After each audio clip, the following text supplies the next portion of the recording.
পৃথিবীর সবচেয়ে বড় জাহাজের কথা বলতেই মনে পড়ে যায় টাইটানিক জাহাজের কথা। কিন্তু অবাক করার বিষয় হলো আজকের এই পৃথিবীতে টাইটানিকের চেয়ে কয়েকশো গুণ বড় জাহাজ তৈরি করা হয়েছে।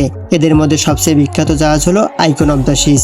আর বিশাল আকারের আরেকটি জাহাজ হলো পায়োনিয়ারিং স্পিরিট। 1912 সালের 15 এপ্রিল বরফের খণ্ডের সাথে ধাক্কা খেয়ে আটলান্টিক মহাসাগরে ডুবে যায় RMS টাইটানিক। সেই সময় এটাকে পৃথিবীর সবচেয়ে বড় জাহাজ বলা হতো। কিন্তু সময় বদলেছে, মানুষ এখন সমুদ্রের উপর ভাসমান শহরও তৈরি করেছে।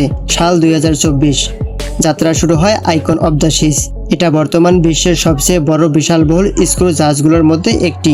এর উচ্চতা প্রায় 20 তলা বিল্ডিং এর সমান এবং এর লম্বা প্রায় 1198 ফুট, মানে 4টা ফুটবল মাঠ একসাথে বসালে যত বড় হয় ঠিক তত বড়। আর এর প্রস্থ 113 ফুটের কাছাকাছি। এটা শুধু জাহাজ না, এটা যেন সমুদ্রের উপর ভাসমান একটা শহর।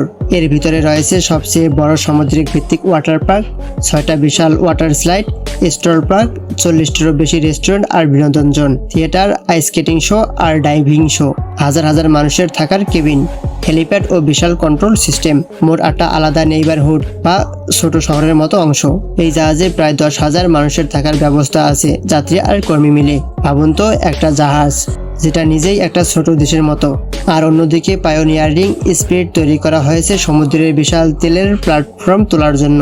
এটার শক্তি এত বেশি যে হাজার হাজার টন ওজন একাই তুলতে পারে।